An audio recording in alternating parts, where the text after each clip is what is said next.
자, 오늘은 이제 마가복음 6장 공부할 차례죠. 마가복음 6장 말씀을 함께 펼치도록 하겠습니다. 마가복음 6장 1절부터 6절까지 함께 공부를 해보도록 하죠. 마가복음 6장 1절부터 읽겠습니다. 예수께서 거기를 떠나사 고향으로 가시니 제자들도 따르더라.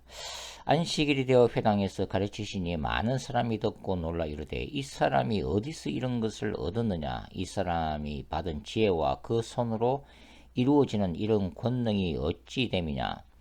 이 사람이 마리 아들 목수가 아니냐. 야고보와 요셉과 유다와 시몬의 형제가 아니냐. 그 누이들이 우리와 함께 여기 있지 아니하냐 하고 예수를 배척한지라. 예수께서 그들에게 이르시되 선지자가 자기 고향과 자기 친척과 자기 집 외에서는 존경을 받지 못함이 없느니라 하시며 거기서는 아무 권능도 행하실 수 없어 다만 소수의 병자에게 안수하여 고치실 뿐이었고 그들이 믿지 않음을 이상히 여기셨더라. 자, 오늘 얘기는 어떤 내용이죠? 예수님이 고향 나사렛을 방문하셨는데 거기서 배척을 당하시는 내용이죠.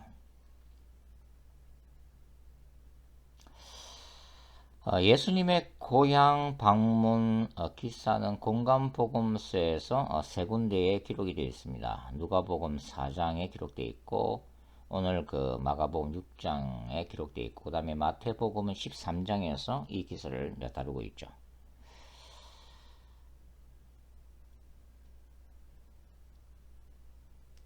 자, 오늘 본문을 제목을 편견과 선입관, 사탄의 진 무너뜨리기라고 한번 잡아봤습니다. 오늘 이제 본문을 공부하면서 그 인간 속에 있는 편견과 선입관이 어떻게 복음을 배척하는 그런 사탄의 그 활동의 토대로 쓰임 받는지 함께 생각을 한번 해보도록 하겠습니다. 그 본문에 대해서 해석학적인 그런 측면에서 본문을 한번 이해를 해보도록 그렇게 할 텐데요. 자, 우선 우리가 생각해야 될 게 뭐냐면 예수님이 고향 나사렛을 방문한 이 공간복음서의 기사들이 하나의 사건을 다루고 있는 건가 아니면은 두 개의 서로 다른 사건을 다루고 있는가 하는 것입니다. 이것을 좀 생각해 보기 위해서는 먼저 그 각 공간 복음서의 그 배열 구조를 좀 생각할 필요가 있습니다. 누가복음 이제 4장을 보시면 나중에 이제 누가복음 이제 4장 읽어보겠지만 누가복음 4장을 읽어보시면 이 나사렛에서 예수님이 배척당하시는 얘기가 4장 16절부터 이 30절까지 기록이 되어 있어요. 자, 그 사건 다음에 누가는 가버나움 회당에서 예수님이 악령 들린 자를 치유하시는 사건, 악령 축사 사건을 이어서 기록을 해놓고 있습니다. 그게 4장 31절부터 37절까지입니다. 그 다음에 시몬 베드로의 장모의 열병을 예수께서 치유하시는 사건을 바로 그 가버나움 회당 사건 뒤에 배치를 해놓고 있죠. 4장 38절과 39절 말씀입니다.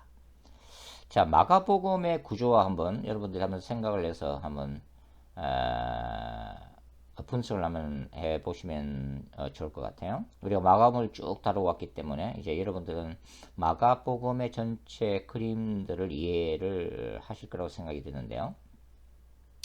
마가복음에서는 그 가버나움 회당의 악령 추사 사건이 어디에 등장한다고 했죠? 그렇죠. 마가복음 바로 1장에 등장이 되었죠. 그 1장 21절부터 28절까지입니다. 그 다음에 예수님이 가버나움 회당을 나와서 어디로 들어가시죠? 바로 시몬의 집에 가서 장모 열병을 치유하시는 사건이 기록이 되어지고 있습니다. 그렇게 쭉 진행이 되어서 그 다음에 이제 4장 그 5장 아, 그 갈릴리 바다의 광풍을 잠재우시고 또 그라사 광인에게서 군대 악령을 축출하신 다음에 그 다음에 그 12해를 혈류증으로 앓았던 여인을 치유하시게 되죠. 그 다음에 해당장 야이로의 죽은 딸을 치유하시는 사건. 이렇게 해서 이제 5장이 이제 끝나고 그 다음에 6장 1절부터 오늘 6절까지 이렇게 나사렛에서 예수님이 배척당하시는 얘기가 기록이 되어 있습니다. 마태복음은 거의 마가복음과 이제 거의 비슷한 구조로 되어 있고 마태복음에서는 13장 53절부터 58절까지 이렇게 이제 기록이 되어 있습니다. 자, 그래서 이렇게 이야기 배열로 보면은 특별히 이제 누가복음과 마가복음의 이야기 배열을 그 구조를 우리가 내용면에서 분석을 해보면은 어떻게 우리가 저게 생각을 할 수가 있죠? 누가복음에 나와 있는, 즉 누가복음 4장에 나와 있는 나사렛에서 예수님이 배척당하는 사건이 일어났고 그 다음에 가버나움 회당 악령 축사 시몬의 장모 열병 치유 그 다음에 이제 마가복음의 순서에 따르면 쭉 이렇게 해서 6장까지 오게 되고 그 다음에 6장 1절부터 6절까지가 다시 뭡니까? 마가복음에서는 처음으로 예수께서 나사렛을 방문하셨고 거기서 고향 사람들에게 배척을 당하시는 얘기가 이제 기록되어 있기 때문에 누가복음과 이제 마가복음을 종합적으로 이제 이렇게 이제 생각하면 누가복음 4장에 나와 있는 나사렛을 예수님이 방문하신 것을 첫 번째 방문으로 볼 수가 있죠. 그 다음에 오늘 본문 마가복음 6장에 나와 있는 이 사건을 두 번째로 나사렛을 방문하셨다가 배척당하는 얘기 이렇게 이제 볼 수도 있다고 하는 것입니다. 그래서 일부 학자들은 이 마가복음 6장에 나와 있는 이 두 번째 나사렛 방문 기사를 예수님의 갈릴리 2차 사역 중에 일어난 사건으로 해석하는 분들도 있습니다. 그런데 이제 한 가지 의문점이 뭐냐면 사실 누가복음 4장과 그 다음에 오늘 마가복음 6장을 읽어보면 뭐 세부적인 내용에서는 조금 차이가 난다 하더라도 어떤 그 예수님을 배척하는 사람들의 반응에서는 거의 유사하다는 것을 우리가 또 발견할 수가 있습니다. 그러니까 누가복음 4장에서 그 나사렛 사람들이 이제 좀 이따 조금 더 세부적으로 보겠습니다만은 뭐라고 이제 얘기하냐면 이 사람이 요셉의 아들이 아니냐 이렇게 놀라는 장면이 나오죠. 예수님의 말씀과 권능에 압도당해서 이제 이 사람이 요셉의 아들이 아니냐 이렇게 말하고 있는데 사실 이 마가복음 6장에서도 이 고향 사람들이 나타내는 그 반응이 거의 유사해요. 6장 3절 마가복음 6장 3절 같은 경우는 이렇게 되어 있죠. 이 사람이 마리 아들 목수가 아니냐 야고보와 요셉과 유다와 시몬의 형제가 아니냐 그 너희들이 우리와 함께 여기 있지 아니하냐 하고 예수를 배척한 자. 여러분 한번 생각을 해보세요. 예수님이 만일에 두 번에 걸쳐서 나사렛을 방문을 했다면 그리고 누가복음 4장에서 이제 첫 번째 예수님이 나사렛을 방문해서 배척을 당하셨잖아요. 그리고서 이제 누가복음 4장에서 첫 번째 이제 방문하셨고 그 다음에 마가복음 6장에서 두 번째 방문을 하시잖아요. 그러면은 어떻게 똑같은 반응을 할 수가 있냐는 거죠. 그렇지 않습니까? 적어도 두 번째 방문에서는 어떤 반응들이 나와야 되죠? 마리아 아들 목수 예수가 왜 이곳에 또 나타났느냐 뭐 이런 식의 반응이 나와야 그것이 정상적이 아닌가 하는 거예요. 그런데 반응들이 굉장히 마치 하나의 사건인 것처럼 너무나 비슷하다고 하는 거죠. 결국은 사복음서의 기록들이 사실 그 완벽하게 시간순으로 배열된 게 아니거든요. 마태나 마가나 누가나 요한이 예수님에 대한 기사들을 물론 이 마가복음이 최초의 복음서이기 때문에 마가복음을 기본으로 이제 참고를 하고 그 다음에 2차 자료, 뭐 학자들은 그걸 Q 자료라고 그러는데 여하튼 뭐 Q 자료를 포함해서 여러 가지 전승되어 오는 다른 자료들을 이 수집을 해서 그것을 각 복음서 기자가 이 복음서를 써야만 했던 그 시대적 상황이 있잖아요. 그리고 그 편지를 받아봐야 하는 공동체가 있겠죠. 그 공동체를 의식하면서 이런 본문들을 적절하게 이제 사용했다고 하는 거죠. 그러니까 사실 사복음서의 기록들은 그 사복음서 기자들의 설교문이다라고 우리가 표현해도 그렇게 이제 잘못된 것은 아니에요. 그러니까 사복음서의 기록들이 완벽하게 시간순으로 기록된 것이 아니기 때문에 어느 사건이 먼저고 어느 사건이 두 번째인지 아니면 동일한 사건을 어떤 편의상 각 복음서 기자가 편집을 한 건지 그것은 이제 알 수가 없다고 하는 거죠. 자, 오늘은 여하튼간에 이 세 개의 예수님의 고향 방문 기록들을 함께 그냥 생각을 하면서 오늘의 주제를 한번 이끌어내도록 그렇게 하도록 하겠습니다. 누가복음 4장을 한번 같이 보도록 하죠. 누가복음 4장을 한번 살펴보고 그 다음에 마가 본문을 함께 공부를 해보도록 하겠습니다. 누가복음 4장을 한번 펼쳐보겠습니다. 자, 누가복음 4장 16절부터 한번 보겠습니다. 누가복음 4장 16절부터 다 찾으셨나요?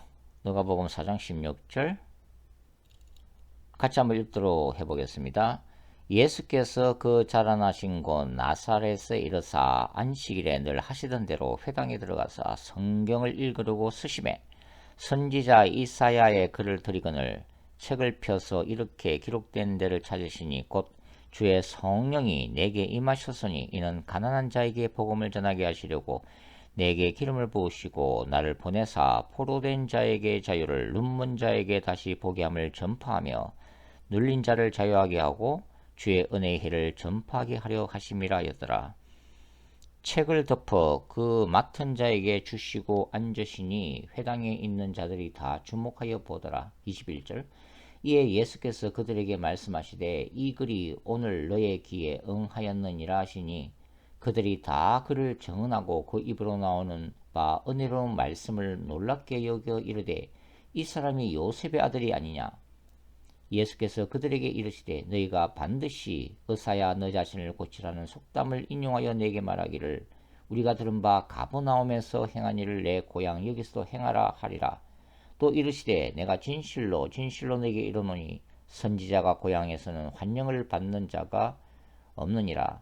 내가 참으로 너에게 이르노니 엘리야 시대의 하늘이 3년 6개월간 닫히어 온 땅에 큰 흉년이 들었을 때에 이스라엘에 많은 과부가 있었으되 엘리야가 그중 한 사람에게도 보내심을 받지 않고 오직 시돈 땅에 있는 사렙다의 한 과부에게 뿐이었으며 또 선지자 엘리사 때에 이스라엘에 많은 나병 환자가 있었으되 그 중에 한 사람도 깨끗함을 얻지 못하고 오직 수리아 사람 나만 뿐이었느니라. 회당에 있는 자들이 이것을 듣고 다 크게 화가 나서 29절 일어나 동네 밖으로 쫓아내어 그 동네가 건설된 산 낭떠러지까지 끌고 와서 밀쳐 떨어뜨리고자 하되 예수께서 그들 가운데로 지나서 가시니라. 자, 4장 16절에 보시면 예수님이 이제 나사렛을 방문하시죠. 나사렛은 예수님은 베들레헴에서 태어나셨지만 그의 나사렛에서 약 30년의 세월을 보내시기 때문에 나사렛이 실제적인 고향이죠. 그 나사렛을 방문하셔서 그 안식일에 늘 하시던 습관대로 이제 회당에 들어가서 이 성경 이제 구약 두루마리를 이제 읽게 됩니다. 자, 먼저 이 회당이라고 하는 거, 회당의 역사에 대해서 이제 잠깐 살펴볼 필요가 있죠. 자, 회당은 바벨론 포로기에 생긴 것으로 이제 추정이 됩니다. 왜냐하면 이스라엘 백성들이 바벨론에 끌려가서 70년 동안 포로 생활을 했잖아요. 그러니까 이미 예루살렘 성전은 무너졌기 때문에 피해 제사를 드릴 수가 없었죠. 그래서 생겨난 것이 이 율법을 읽고 함께 나누는 어떤 회당의 어떤 개념을 생각하게 된 거죠. 물론 뭐 바벨론 포로기는 아마 각자의 집에서 그렇게 했지 않나 이렇게 추정이 되는데 이것이 나중에 이제 발전이 돼서 이제 회당으로 이제 발전이 되어지는 거죠. 이스라엘 백성들은 이제 바벨론 땅에서 돌아온 다음에 제2의 성전을 건립하고 이 회당 제도를 유지하게 됩니다. 그리고 나중에 세월이 흘러서 이제 주 70년에 로마 제국에서 티투스 장군에서 예루살렘이 멸망된 다음에는 이제 뭐 예루살렘 성전이 파괴되고 없었기 때문에 피해 제사를 통한 유대교의 어떤 아이덴티티를 유지할 수가 없었죠. 그래서 그때부터 유대교는 제사 중심에서 율법 중심의 유대교로 전환이 되게 됩니다. 여하튼 이제 예수님 때에는 이렇게 예루살렘에는 당연히 이제 성전이 있었지만 각 지방에는 이제 회당이 있어서 이런 율법 읽기 또 율법을 가르치는 이런 그 말씀 중심의 이제 경건 생활을 회당 중심으로 했다는 것을 알 수가 있는 거죠. 누가복음 4장에 이제 보시면은 17절에 보시면은 선지자 이사야의 글을 예수님께 이제 드리죠. 그러니까 이 회당에서 두루마리를 책임맡고 있는 그 책임자가 건네준 책이 바로 그날 그 이사야서 두루마리를 통째로 이렇게 예수님께 건네준 것으로 추정이 되는데, 근데 17절에 보시면 뭐라 되어 있어요? 책을 펴서 이렇게 기록된 데를 찾으시니, 예수님이 이렇게 찾으신 거죠. 그러니까 이 이사야서 두루마리를 통째로 받은 예수님은 그 이사야서 중에서도 특별히 뭡니까? 이사야서 61장 1절 말씀을 의도적으로 찾아서 읽으셨다는 것을 이제 알 수가 있습니다. 그래서 이제 18절과 19절을 찾아서 읽으시죠.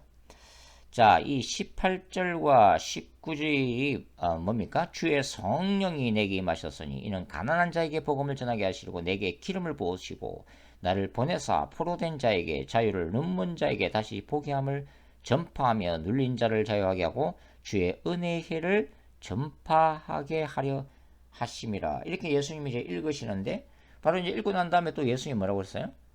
이 글이 오늘 너의 귀에 응하였다. 응답되었다. 이거죠. 예언 성취를 말씀하시는 거죠. 그럼 궁극적으로 뭡니까? 바로 이 이사야서 61장 1절 말씀이 예수님을 통해서 성취됐다는 것을 지금 암시하고 계시는 거죠. 바로 이게 누가복음 이 4장 18절과 19절은 예수님의 선지자 사역을 얘기하고 있는 거죠. 예수께서 기름 부으심을 받은 메시아라는 것을 말하고 있는 거죠.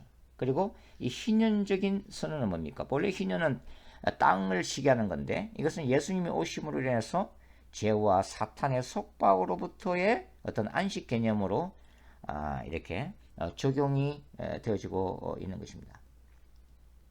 자, 예수님이 이제 이 보통 그 두루마리를 읽으신 다음에 이제 메시지를 전하게 되죠. 설교를 전하게 되는데 이제 이 강연을 하시게 되는데 이 회당 안에서의 분위기가 참 좋았어요. 이 성경 읽어보면은 이 뭡니까 22절에 뭐라고 그래요? 그들이 다 그를 정언하고 입에서 나오는 바 예수님의 입에서 나오는 이 이사야서 61장을 강의하신 이 설교 말씀을 뭡니까? 이 은혜롭게 받아들였다는 거죠. 은혜로운 말을 놀랍게 여겨. 굉장히 이제 예수님이 어떤 풍성하신 어떤 지식과 통찰력으로 이 본문을 자세하게 그 의미를 이제 드러냈다는 것을 이제 알 수가 있습니다. 근데 이 은혜로운 분위기가 바로 이제 반전이 되는데 바로 적대적인 분위기로 완전 분위기가 이제 바뀌게 되는 거죠. 왜냐면 이제 22절 읽어보시면 은혜로운 말을 놀랍게 여겨 여기까지는 좋았는데 그 다음에 뭐요? 이 사람이 요셉의 아들이 아니냐. 이게 뭡니까? 요셉의 아들이 아니냐. 그러니까 굉장히 이 선지자의 어떤 음성으로 계속 듣다가 무슨 정신이 번뜩 든 거죠. 뭐냐면 이 사람이 요셉의 아들이 아니냐. 우리가 잘 알고 있는 친구가 아니냐. 잘 알고 있는 사람 아니냐. 적대적인 분위기. 그러니까 선지자로서 말씀을 받는 것이 아니라 인간 예수에 대해서 너무나도 잘 알고 있었기 때문에 30년 동안 이제 이 고향에서 같이 자라났잖아요. 갑자기 이제 이 말씀을 받아들일 수가 없는 적대적인 분위기로 이제 바뀌었다는 것을 이제 알 수가 있습니다. 그래서 이제 예수님이 이제 예화를 드시면서 뭐라고 그러세요? 이제 엘리야 시대에 그 이스라엘 과부들이 많았지만 하나님은 사렙다, 이방인 지역이잖아요. 우상을 섬겼던 땅, 그 사렙다의 과부를 통해서 엘리야를 먹이셨다라고 이제 예화를 드시고, 그 다음에 엘리사 시대에는 이스라엘 땅에 많은 나병 환자들이 있었지만 하나님이 그들이 아니라 바로 이방인 아람 장군의 문둥병을 치유를 하셨다. 엘리사를 통해서 치유를 하셨다 하는 것을 얘기를 하고 있죠. 이게 바로 이 선민사상, 이스라엘은 하나님의 백성, 선택된 백성이라고 하는 이 선민사상에 물들어 있던 군정들의 분노를 불러일으킨 거죠. 그러면서 예수를 이제 죽이고자 하는데 그 29절과 30절입니다. 29절 30절 다시 한번 읽어볼게요. 누가복음 4장 29절과 30절. 일어나 동네 밖으로 쫓아내어, 자, 쫓아냈을 뿐만 아니라 그 다음에 뭐예요? 그 동네가 건설된 땅 낭떠러지까지. 자, 이거는 뭐 이제 고고학적으로 입증이 되어지고 있죠. 이 작은 동네 이 나사렛은 어떤 비탈진 낭떠러지 위에 건설된 동네라고 하는 거죠. 낭떠러지까지 끌고 가서 끌고 간 다음에 밀어서 떨어뜨리고자 하되, 굉장히 지금 예수님을 거의 이제 죽이고자 하는 엄청난 험악한 분위기를 지금 누가가 상세하게 지금 기록을 해놓고 있습니다. 자, 예수님이 선지자가 고향에서는 환영을 받는 자가 없느니라 라고 이제 이미 말씀하셨잖아요. 생각나는 사람이 누구가 있죠? 구약의 선지자 중에서 고향에서 환영받지 못한 사람? 그렇죠. 예레미야죠. 바로 예레미야입니다. 예레미야. 예레미야는 고향이 아나돗이었죠. 아나돗. 그 아나돗은 바로 예레미야의 조상인 제사장들이 모여서 일가를 이룬 바로 동네였죠. 그런데 이 아나돗의 제사장 가문으로부터, 그러니까 친인척으로부터 이 예레미야는 미움을 받게 됩니다. 왜냐하면 예레미야의 사역이 당시에 남유다를 향한 야훼의 심판 메시지였잖아요. 그런 메시지에 남유다 백성들은 말할 것도 없고 이 아나돗의 제사장 사람들도 불편했다고 하는 거죠. 그렇게 계속 설교를 하고 계속 이제 살가다 하니까 뭐라고 그래요? 예레미야에게 앞으로 너 예언하면은 너 죽이겠다고 이제 경고를 하게 되죠. 그러니까 예레미야도 자신의 집안에서부터 이제 배척을 당한 그런 케이스라고 이제 할 수가 있습니다. 자, 그 다음에 이제 마가복음으로 다시 넘어가겠습니다. 마가복음 6장으로 다시 넘어가서 자, 마가복음을 우리가 이제 누가복음 4장을 이해를 했으니까 자, 예, 대조적으로 이제 마가복음 6장을 한번 읽어보겠습니다. 물론 마가복음 6장은 누가복음에 비해서 굉장히 짧게 간결하게 이제 기록이 되어 있죠. 자, 누가복음 6장 1절 한번 보겠습니다. 마가복음 죄송합니다. 마가복음 6장 1절. 예수께서 그 길을 떠나사 고향으로 가시니 제자들도 따르니라. 자, 6장 마가복음 6장 1절 다시 한번 읽을게요. 예수께서 그 길을 떠나사. 자, 그 길을 떠나사라고 하는 것은 뭡니까? 앞에 있는 5장하고 연결되는 거죠. 마가복음 5장. 그 마가복음 5장이 무슨 사건이에요? 가버나움에서 12해 된 헬루적 여인을 고치시고 그 다음에 회당장 야이로의 딸을 고치신 곳이죠. 가버나움이. 그 길을 떠나사 가버나움을 떠나사 고향으로 가시니 제자들도 따르니라. 자, 여기 보시면 이제 제자들도 따랐다고 기록하고 있는데요. 그러니까 예수님이 가버나움 사역을 잠시 접어두시고 나사렛 고향 나사렛으로 내려가신 것은 뭡니까? 개인적인 휴가를 저기 위해서가 아니라는 것을 알 수 있죠. 제자들도 따랐다라고 하는 표현을 볼 때는 이것은 결국은 사역의 연장선상이고 제자 훈련 차원에서 제자들도 동반해서 고향 나사렛으로 내려간 것으로 이제 추정이 되어지고 있습니다. 자, 6장 2절 안식일이 되어 회당에서 가르치시니 많은 사람이 듣고 놀라 이르되 이 사람이 어디서 이런 것을 얻었느냐? 이 사람이 받은 지혜와 그 손으로 이루어지는 이런 권능이 어찌 됨이냐? 자, 예수님의 가르치시는 그 지혜와 행하신 기적들에 놀라는 거죠.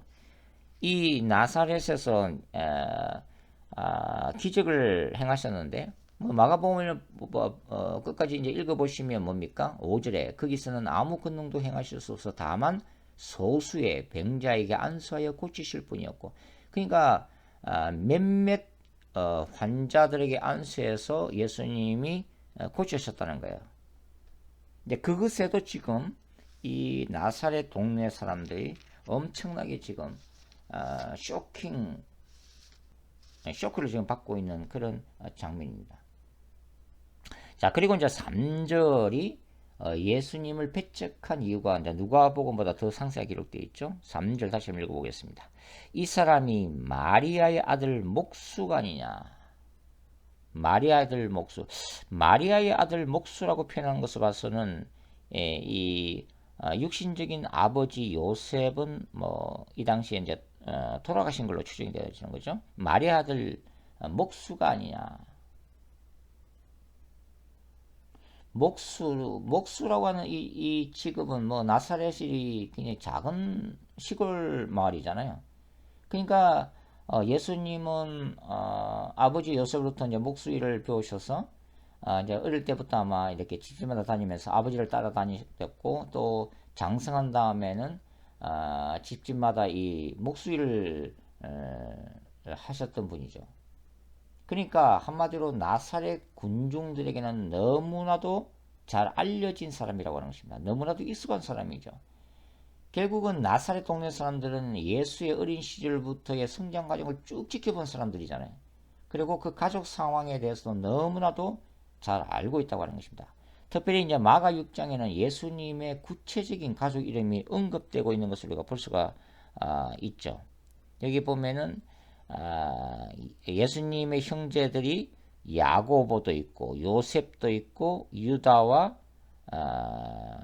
시몬, 그리고 여동생들도 이렇게 이름까지 나와 있지 않지만 여동생들도 있었던 그런 다복한 가정이었다는 것을 이제 알 수가 이제 있습니다. 자, 마가복음 6장에서 이 나사렛 동네 사람들이 예수님을 배척하는데 사실은 우리가 마가복음 3장 우리가 이미 공부를 했잖아요. 예수님의 가족들조차도 그 어머니 마리아조차도 뭡니까? 예수님의 이 메시아 사역을 미쳤다라고 간주하고 데리러 오잖아요. 그죠? 자, 여기 마가복음 얘기하는 것은 뭐냐면, 자, 보는 앞에서 성령께서 예수님을 통해 일으키시는 표적과 또 예수님의 입을 통해서 나오는 놀라운 진리의 말씀에도 불구하고 이 나사렛 동네 사람들이 불신앙에 빠져 있다는 것을 지금 얘기를 하고 있습니다. 그래서 예수님의 이제 응답은 자 4절 계속 읽어볼까요? 4절 예수께서 그들에게 이르시되 선지자가 자기 고향과 자기 친척과 자기 집 외에서는 존경을 받지 못함이 없느니라 하시며 그리고 배척을 받으신 예수님의 이 나사렛 사역을 마가복음 6장에도 기록하고 있다고요. 자 5절과 6절 거기서는 아무 권능도 행하실 수 없어 다만 소수의 병자에게 안수하여 고치실 뿐이었고 그들이 믿지 않음을 이상히 여기셨더라. 굉장히 그들의 불신앙에 대해서 놀라셨다 그런 뜻입니다. 자 그러면은 이 믿음과 치유와의 관계는 어떤 것일까요? 우리가 그 나사렛 청중들의 그 불신앙과 또 그곳에서 예수님과의 그 예수님의 그 기적적인 사역, 치유 사역은 뭘 얘기를 해주고 있는 거죠? 먼저 마가복음 5절은 어떻게 되어 있다고요? 거기서는 아무 권능도 행하실 수 없었다 이렇게 되어 있습니다. 그러니까 이 구절은 예수님이 기적을 일으키시는 능력에 마치 한계가 있는 것처럼 표현이 되고 있다고 하는 거죠. 배경 구절인 마태복음 13장 58절은 이렇게 되어 있어요. 그들이 믿지 않음으로 말미암아 거기서 많은 능력을 행하지 아니하시니라. 예수님이 의도적으로 치유 기적을 많이 일으키시지 않았다는 것을 마태는 기록을 내놓고 있습니다. 자, 우리가 복음서를 읽어보면 대부분 그 예수님에 대한 환자의 믿음이 기적을 일으킵니다. 그 우리가 혈루증 여인이나 그 해당장 야이로 이미 공부를 했잖아요. 그러나 때때로 믿음과 관계없이 치유가 일어나기도 한다는 거죠. 뭐 예를 들면은 요한복음에 있는 그 베데스다 목가 38년 된 병자 같은 경우죠. 예수님이 베데스다 목가를 찾아오셔서 38년 된 병자에게 뭐라고 물으세요? 네가 낫기를 원하느냐? 그랬을 때 이 환자가 네 주님 제가 낫기를 원합니다. 저를 구원해 주십시오. 구원해 주실 줄 믿습니다. 이렇게 얘기한 게 아니잖아요. 제가 저기 못에 내려가기도 전에 다른 사람이 먼저 내려갑니다. 베데스다 목가가 이런 곳입니다. 이렇게 치열한 곳입니다. 저는 절망적입니다. 뭐 그런 얘기만 하고 있잖아요. 그럼에도 불구하고 예수님이 이 베데스다 목가의 38년 된 병자를 치유해 주시잖아요. 자, 대부분의 경우는 베데스다 목가의 치유 사건 같은 경우도 있지만 복음서에서 얘기하는 이 기록하고 있는 대부분의 치유는 믿음과 직결이 되어 있습니다. 믿음과 치유가 깊은 관련이 되어 있다고 하는 거죠. 그러니까 믿음만큼 치유가 일어난다는 것을 얘기를 해주고 있습니다. 그러면 치유 기적이 일어나지 않으면 믿음이 부족했을까요? 때때로 치유 집회에서 정말 간절히 낫기를 원함에도 불구하고 치유가 일어나지 않는 사람들도 있잖아요. 그런데 당신이 믿음이 없음으로 인해서 당신에게는 기적이 일어나지 않습니다라고 얘기하면 상처받는 거죠. 믿음이 부족해서 치유 기적이 일어나지 않는 것은 그런 것 같지는 않습니다. 자, 그러면 간절히 원함에도 불구하고 기적이 일어나지 않을 때 그런 경우도 있겠죠. 그것조차도 하나님의 응답이라고 성경은 얘기를 합니다. 자, 이 문제를 다루고 있는 탁월한 책 중에 하나가 바로 필립얀시의 하나님 당신께 실망했습니다 라는 책입니다. 저자가 말하고자 하는 핵심은 응답되지 않는 기도, 기적이 일어나지 않음, 하나님으로부터 거절을 당할 때, 하나님의 침묵하실 때에 신앙적으로 의심하고 신학적으로 회의감이 들고 고민하고 좌절감을 경험하는 것은 불신앙이 아니라 뭡니까? 하나님의 뜻을 기다림과 인내 가운데 배워가는 일종의 성장통이라고 저자는 얘기를 하고 있습니다. 그러니까 기적이 일어나지 않음도 하나님의 응답이고 뭡니까? 그 과정을 통해서 신자는 그럼에도 불구하고 신앙이 크가는, 하나님의 침묵을 통해서도 신앙이 크가는 성장통이라는 얘기를 하고 있다고 하는 거죠. 자, 여기서 우리가 이제 진지하게 생각해야 될 주제가 뭡니까? 나사렛 사람들이 그 예수님의 입에서 흘러나오는 놀라운 진리의 말씀과 또 그분이 행하시는 이 치유의 사역, 이 표적에도 불구하고 예수님을 선지자로 받아들일 수 없었던 이유에 대해서 생각을 해봐야죠. 30년이라는 지나간 세월 동안 그 예수님은 한 동네에서 이들과 함께 살았습니다. 그래서 이 나사렛 군중들은 예수님에 관해서는 모든 것을 이미 다 알고 있다고 생각했기 때문이죠. 예수님을 선지자로 받아들일 수 없었던 이유죠. 고향 사람들이 그 반응은 이 요한복음의 관점에서 보면, 특히 이제 요한복음 1장이죠. 천지를 창조하신 그 말씀이 인간의 육신을 입고 어디로 왔죠? 바로 이스라엘 땅으로 내려왔죠.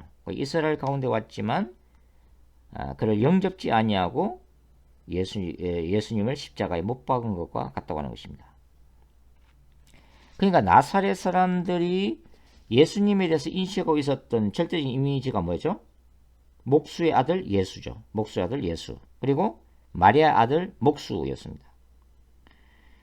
우리는 이것을 이제 익숙함에서 나오는 편견과 선입관이라고 이제 우리가 부를 수가 있습니다.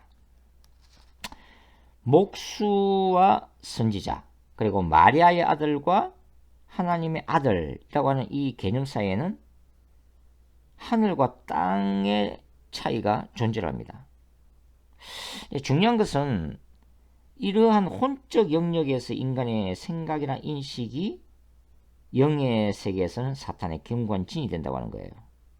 그래서 예수님에 대한 믿음의 문이 열리지 못하도록 방해한다고 하는 것입니다. 우리가 이제 이런 복음서에서 대표적인 사람들이 바로 바리새인들이잖아요. 그래서 특히 요한복음은 바리새인들을 뭐라고 이제 불러요? 영적인 소경이고 영적인 기물이라고 부르잖아요.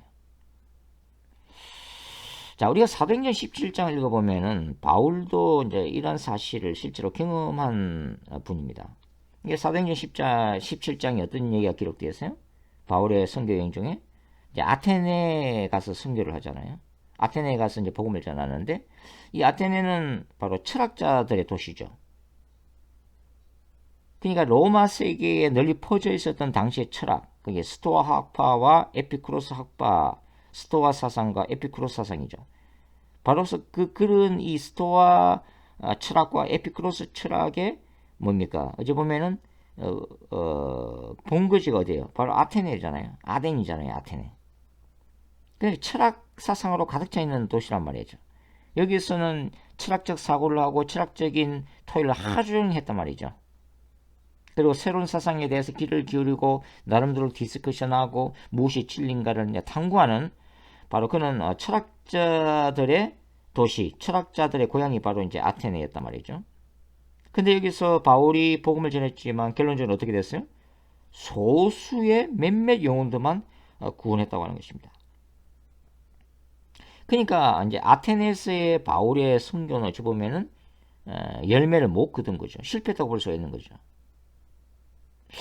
자, 그만큼 이 철학이라고 하는, 이 철학 사상이라고 하는 것이 하나의 견고한 진을 형성했다는 것을 우리가 말해줍니다. 자, 그런데 우리가 오해하지 말아야 될 것은 뭐냐면, 그러면 철학 사상 자체가 잘못된 건가? 그거는 아니죠.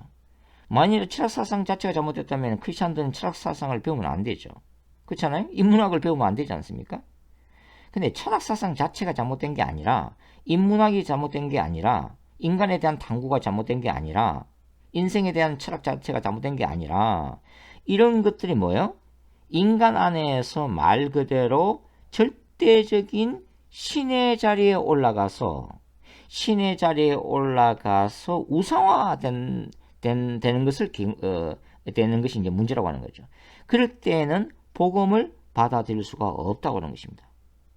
이것이 복음 전도자들이 세상에서 직면하는 거룩한 전쟁이라고 할 수 있는 거예요. 자, 이 사도행전 17장 기록되는 이 아테네에서의 바울의 경험은 제가 생각에는 바로 고린도 후서 10장, 고린도 교회 보내는 편지 속에서 나타나고 있다고 하는 거죠. 고린도후서 10장 3절부터 6절까지는 뭐라고 기록되어 있습니까? 제가 읽어드릴게요. 우리가 육체에서 행하나 육체대로 싸우지 아니하노니 우리의 싸우는 병기는 육체에 속한 것이 아니요 뭐예요? 오직 하나님 앞에서 경관진을 파하는 강력이라. 5절 모든 이론을 파하며, 이 모든 이론이 뭡니까? 인간이 생각하는 철학사상의 기초들이잖아요. 모든 이론을 파하며 하나님 아는 것을 대적하여, 그러니까 이런 철학사상들이 하나의 우상이 되어서 결국 하나님을 아는 것을 대적하게 되더라는 것입니다. 하나님을 하는 것을 대적하여 높아졌다고 하는 거죠. 그럼 바울은 뭐라고 그래요? 이것들을 다 파하고 모든 생각을 사로잡아, 인본주의적인 모든 생각을 사로잡아 그리스도에게 복종케 하니라고 얘기를 하고 있단 말이죠. 자, 우리가 잘 알다시피 사실은 일반적으로 볼 때요, 뭐 절대적인 원칙은 아니지만, 자, 일반적으로 볼 때는 가난한 사람들보다는 부유한 사람들이 복음을 잘 받아들이지 않습니다. 그죠? 지식이 없는 사람들보다는 지식인들이 복음을 받아들이기 힘들어요. 그죠? 그리고 죄짓고 사는 사람들보다는 뭡니까? 날마다 선을 베풀고 사회적으로 인격적으로 존경받는 이들이 오히려 그리스도의 복음을 받아들이지 않는 경향성이 있습니다. 왜 그럴까요? 자신도 모르게, 인간은 자신도 모르게 남들이 인정하는 그 무언가가 자신의 의의가 된다고 하는 것입니다. 자신의 영광이 된다고 하는 거죠. 그리고 자 숭배의 토대가 된다고 하는 것입니다. 여러분, 법 없이도 살 수 있는 사람들이 있잖아요. 우리 주변에 가끔씩, 그죠? 그리고 철저히 윤리적이고 도덕적인 사람들이 존재합니다. 근데 이런 사람들은 의외로 복음을 받아들이지를 않아요. 그것은 자신도 모르는 사이에 진리에 대한 겸손함을 잃어버리고 영적으로 교만한 자가 되었기 때문입니다. 이게 뭐 세상 밖에서만 뭐 이런 일이 일어나겠어요? 오늘날 현대 교회 안에서도 이런 경향이 나타나고 있다고 저는 생각하고 있습니다. 여러분한테 한번 물어볼게요. 자, 여러분들이 주일날 예배 시간에 그 말씀을 진지하게 전하는 그 목사님의 메시지가 하나님의 말씀으로 들리세요? 하나님의 말씀으로 들리는가 하는 것입니다. 근데 이게 만일 인간의 말로 들린다면 설교자에 대한 인간적인 편견이 있기 때문에 그렇습니다. 설교자 목사에 대한 개인적인 선입관이 목사의 입술을 통해서 전해지는 생명의 말씀도 땅에 떨어지게 만든다고 하는 것입니다.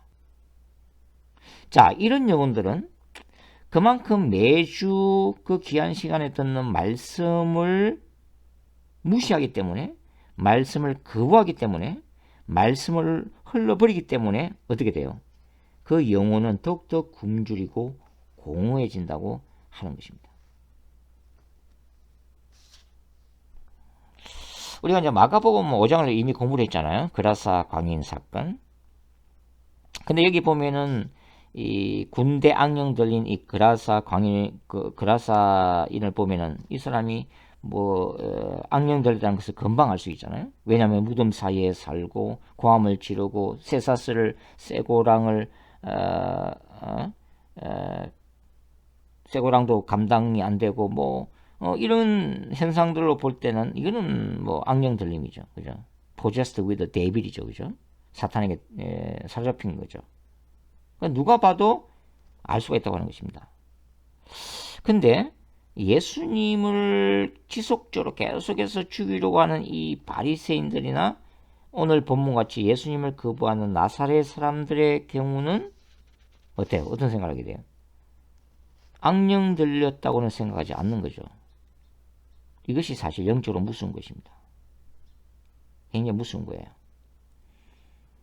그렇기 때문에 이 개인적인 차원의 축사도 중요하지만 우주적인 차원의 영적 전쟁은 더 중요하다고 하는 것입니다. 이거는 세계관사에서 벌어지는 전쟁이거든요. 결국은 이 고등 종교들이나 어떤 합리적인 이성이나 또 고상한 철학사상이 이것이 어떤 더 깊은 진리로 나아가는 그런 하나의 과정이 아니라 인간의 내면 속에서 그것 자체가 바벨탑이 될 때, 즉 우상화될 때 그들은 결코 예수님을 받아들일 수가 없습니다. 그리고 그들이 추구하는 그 고상함의 끝은 어디예요? 영원한 지옥인 불못인 것입니다. 자, 여러분 우리가 오늘 마가복음 6장과 누가복음 4장을 이렇게 같이 공부하면서 나사렛 동네에서는 많은 기적이 일어나지 않았다는 것을 우리가 공부를 했습니다. 불신앙으로 가득 차 있었기 때문이에요.